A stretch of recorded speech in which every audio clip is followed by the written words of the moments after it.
Law enforcers of Reddit, what is the craziest you'll never believe me story that a suspect, victim told you that actually turned out to be true?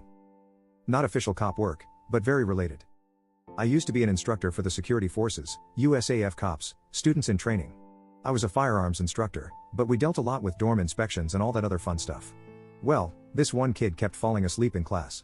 After many counselings and some paperwork, he said he couldn't sleep because the devil was in his dorm room. Of course we thought maybe he had some mental issues going on, but decided to get to the bottom of things. He said every night around midnight or later, he would hear a voice saying to keep his eyes shut and nothing would happen to him. He was freaked out, so he complied. A couple of the instructors decided to sit with him in his room one night and told him to go to bed like he usually does. Well, lo and behold, around 0100, the instructors heard something in the ceiling. They started freaking out a bit, but watched and waited. Next thing they know, they heard the voice and one of the ceiling tiles was moved and something jumped down. They flipped the F out and turned on all the lights to see what the F was going on. Apparently this other kid had been kicked out of the military while in training.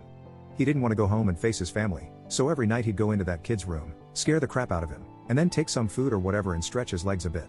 I guess he would shower during the day, but stayed up in the ceiling for the rest of the time. Needless to say, he was promptly sent home, and our freaked out student was finally able to get some much needed rest. Edit: I work graves now and posted this before I went to bed today. A few things I want to clarify. Yes, the kid was 18. I referred to all the students as kids since I've been in for about 15 years. This happened around 2011-2012 timeframe at the firehouse, which is what we call that set of dorms. Dude living in the ceiling would say other crap to the kid, leading him to believe he was the devil and that he'd kill his family and some other crap. And for those asking why an 18-year-old would be such a wuss, I have to say you would be surprised at the caliber of students that came through training. They don't all get weeded out in BMT, which is sad. But a lot of them do grow into fantastic airmen and eventually NCOs. Next story. So, dispatch advises my partner and I have a 911 call, where the caller advises there is a pilot who parked a plane in his yard and then went to the nearby bar. Dispatch advises the caller doesn't speak conversational English and the call was translated via a translation service. Knowing the address is on a lake, I assume there is a mistranslation. Someone probably drove a boat up to his dock and went to the bar. Partner calls me. He's on the crapper, and going to be a minute. He assumes the same thing regarding translation that I do. That's cool. I arrive first. Holy crap, it's an actual plane. In his driveway. Specifically a seaplane. Apparently it was driven up the boat ramp, turned off into his driveway, and shut down. I call my partner. Yeah. You need to come here and see this crap. Go to the bar. Who owns the plane? Drunk guy does. Apparently he was there to visit his friend, landed on the lake, and taxied to his friend's driveway. Except he got addresses mixed up apparently. And now he's drunk, so I don't want him to move the plane. Turns out planes are light and he pushed it to the correct driveway. Next story. Obligatory, not me, but a close family friend. So I'm patrolling in, beach tourist destination, and it's about 2 a.m. so I'm on the lookout for drunk drivers. There's a guy swerving a little bit up the road. He was on a back road and there was nobody else around.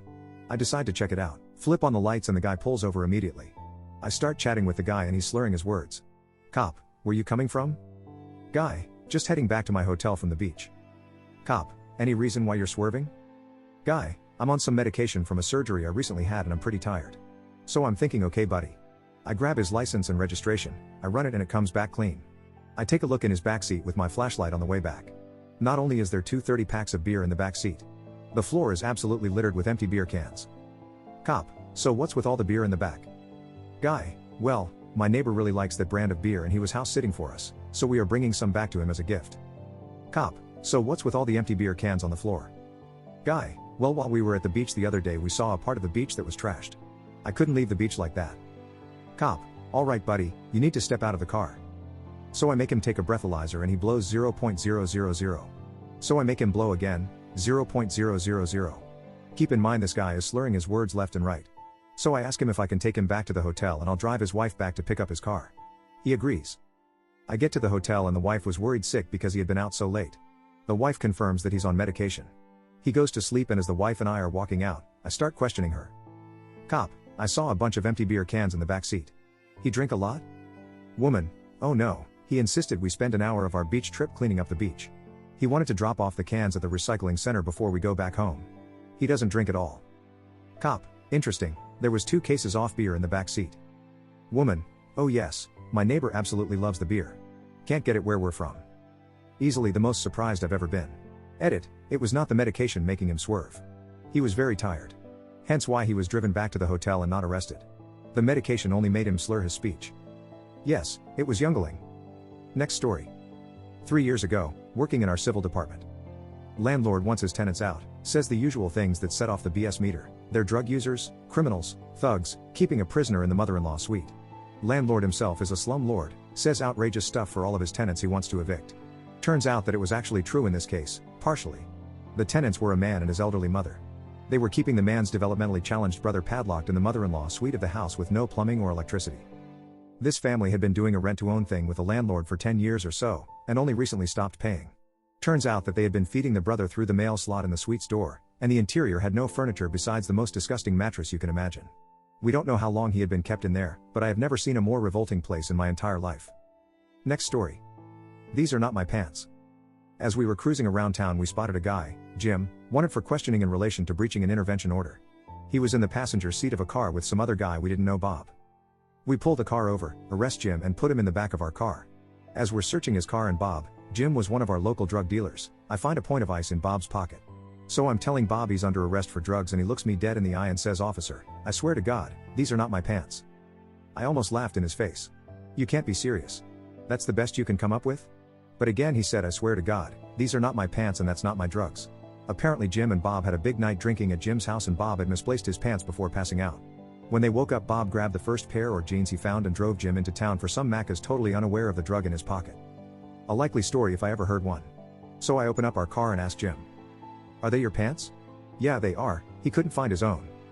"Can you tell me about anything that was in those pants?" "Oh crap. Yeah, the point that I didn't smoke yesterday." Jim made full admissions to owning both the pants and the drugs while Bob was happily free to go. TLDR, arrest a guy with drugs in his pocket. His defense was, "These aren't my pants." They really weren't his pants.